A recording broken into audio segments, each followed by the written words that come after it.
मित्रांनो, सर्वांना जय जिजाऊ. लग्नाच्या गोष्टीवर चर्चा करत असताना आपण लग्न जुळण्यासाठी एकमेकांना काय मदत करू शकतो आणि फसवणुकीपासून एकमेकांना कसं सावध करू शकतो यावर चर्चा करत असताना आपल्याकडे जी काही वेगवेगळ्या प्रकारची स्थळं प्राप्त होत असतात तर त्या स्थळांचा परिचय देण्याचा सुद्धा आपण प्रयत्न करत असतो आणि त्या माध्यमातून लग्न जुळण्यासाठी काय मदत होऊ शकते यावर सुद्धा आपण चिंतन मनन करत असतो.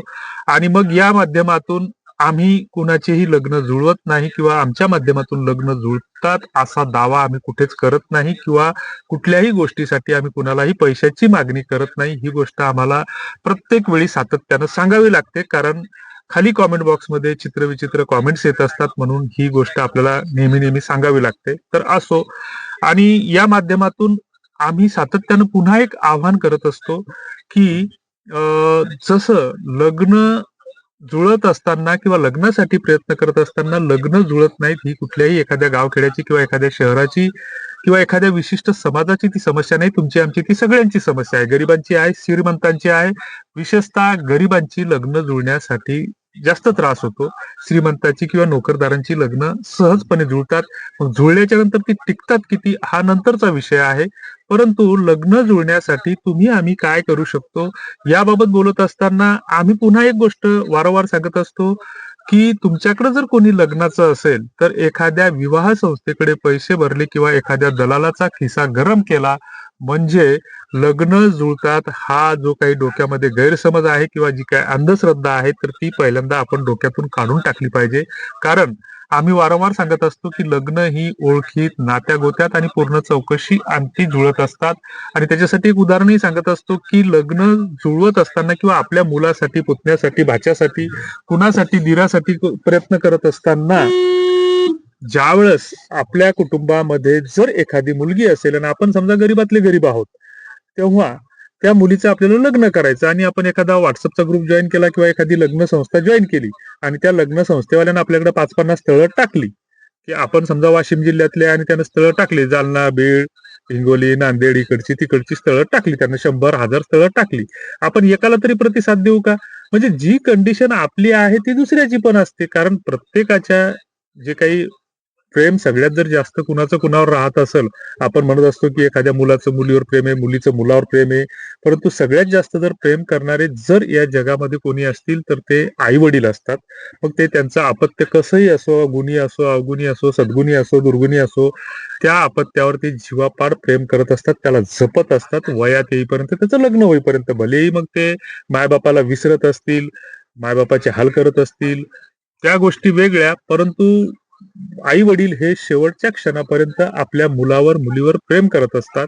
ते कशीही असले तरी काही अपवादाला 1-2% असू शकतात त्याच्यात वेगळं, कारण हे समाज व्यवस्था आहे. समाज व्यवस्थामध्ये वेगवेगळ्या प्रकारची चांगली वाईट तत्व सगळ्याच ठिकाणी सगळीकडे सारखी असतात. तर असो, आता ही लग्न जुळत असताना पुन्हा एक आम्ही याच्यातून तुम्हाला आवाहन करत असतो की जसं आमच्याकडे तुमच्यासारख्याच लोकांनी पाठवलेले बायोडाटे असतात. आता याच्यामध्ये खरी गंमत अशी आहे की काही काही विवाह संस्था त्यांची नोंदणी फी घेतात. आमच्याकडे कुठलीही नोंदणी फी नाहीये. मात्र ते नोंदणी फी ₹1000-500 घेत असताना काही काही ऑफर करतात की मुलींसाठी नोंदणी फी. आता आम्ही ज्यावेळेस एखाद्या मुलीचा बायोडाटा एखाद्या वेगळ्या ग्रुपवर बघतो किंवा एखाद्या सोयऱ्या दायऱ्यामध्ये किंवा पाहुण्या रावण्यामध्ये ज्यावेळेस आम्हाला एखादी चर्चा ऐकू येते की अमुकजीची मुलगी लग्नाची आहे, मग त्यांना सहज म्हणून आम्ही फोन लावतो. दादा ताईचं लग्न करायचं होतं वाटते यंदा. कसं कसं स्थळ पाहिजे? हो, मग टाका ना मला बायोडाटा आणि फोटो. आपण ज्यावेळेस त्यांच्यासोबत संवाद करतो, ते ओळखीचे असतात. आपल्या कुठेतरी नात्यातले असतात किंवा ओळखीतले असतात किंवा मित्रपरिवारातले असतात. तरी पण हो, काय हरकत नाही. आपल्यासाठी असं-असं स्थळ पाहिजे. तो असा-असा मुलगा असला पाहिजे, इतकी-इतकी शेती असली पाहिजे, त्याचं घरदार असं असलं पाहिजे आणि निर्व्यसनी असला पाहिजे, ही सगळ्यांचीच अपेक्षा आहे. आणि मग अशा वेळेस ज्यावेळेस तो आमच्याकडे 2दा-3दा फोन केल्याच्या नंतर बायोडाटा आणि फोटो टाकतो किंवा नुसताच बायोडाटा टाकतो आणि फोटोसाठी परत 3दा फोन करावा लागतो. त्यावेळेस तो एक गोष्ट आम्हाला आवर्जून सांगतो, हे बायोडाटा तुमच्याजवळच राहू द्या. कुठे ग्रुपवर वगैरे टाकू नका किंवा तुमच्याकडे काही ती नोंद वगैरे करू नका.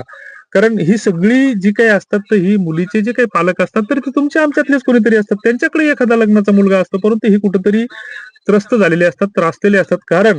आपण कारण आम्ही ग्रुपवर पाहतो की बरेच भैताल बेलने अशी झोपेतून उठून येतात आणि गरीब घरच्या मुलींचे टाका, बायोडाटे टाका, स्थळ टाका, मुलींचे स्थळ टाका. अरे तू कोण, कुठला, काय, खडकावरून तोंड धुवून आला ग्रुपवर, तुझा परिचय नाही, तुला कोण बायोडाटे टाकणार आहे तसे? हे जरासे का आपण कॉप्या करून पास झाल्यासारखं आपण वागू नये. कारण लग्न ही सातत्यानं ओळखीतच जुळत असतात, असा कोणीच कोणाला प्रतिसाद देत नसतं. हे गैरसमज, हा भ्रामक कल्पना डोक्यातून काढून टाका. कदाचित तुम्हाला आमचं बोलणं वाईट वाटत असेल, हरकत नाही. तुम्हाला कॉमेंट बॉक्समध्ये काय लिहायचं ते लिहा. आणि सगळ्यात शेवटी जाता जाता एक आव्हान असेल की आम्ही थोडीशी लग्न अक्षताच्या कार्यपद्धतीमध्ये काही बदल केलेला आहे. जर मेंबरसाठी जर तुम्ही जॉईन होत असाल तर त्याच्यासाठी तुम्हाला एक खाली काही ग्रुपच्या लिंक मिळतील आणि आम्ही तुमचे नंबर सेव्ह करण्याचा प्रयत्न करू. कारण आम्हाला सकाळी झोपेतून उठल्यापासून तर रात्री झोपेपर्यंत जेवढा काही फोन कॉलचा त्रास होतो, तर तो फोन कॉलचा त्रास कमी करण्यासाठी, कारण आम्ही शेतकरी आहोत, शेतामध्ये असतो, कधी हळदीच्या पाट्यात असतो, कधी टप्पे बदलत असतो, कधी स्प्रिंकलरचे पाईप जोडत असतो. ह्या सगळ्या गोष्टी करत असताना फोन उचलणं शक्य नसतं. कधी कधी ट्रॅफिकमध्ये असतो, चौकात असतो.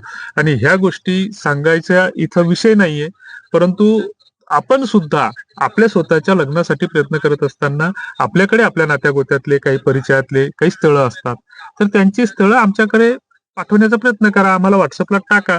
तुमच्या जर अटी असतील की हे कुठे प्रसिद्ध करू नका, याची माहिती देऊ नका, याची नोंदणी करू नका, तर आम्ही त्याला गोपनीय ठेवू. परंतु तुमच्या भागातली जर काही स्थळं असतील तर ते तुमच्यापर्यंत पाठवण्याचा प्रयत्न करू. एखाद्याचं जुळलं, चांगलं झालं तर झालं. गाजराची पुंगी वाजली तर वाजली, याच्यासाठी काही पैसे लागत नाही. समजा एखादं मंठा तालुक्यातून आम्हाला स्थळ येत असेल आणि आम्हाला त्यांनी सांगितलं की आम्हाला मंठा किंवा परतूर तालुक्यातीलच स्थळ पाहिजे आणि त्याच भागातील एखादं जर स्थळ असेल तर आमच्याकडे 4-6 स्थळं पाठवा, किंवा त्या भागातील आमचा एखादा विशिष्ट त्या ओळखीच्या लोकांचा जर ग्रुप असेल तर त्याच ग्रुपवर त्यांना ऍड करू. असा आमचा एक आता मानस आहे की प्रत्येक जिल्हानिहाय आम्ही ग्रुप तयार करणार आहोत आणि त्या ग्रुपनुसार त्याच त्याच भागातली स्थळं राहणार आहेत.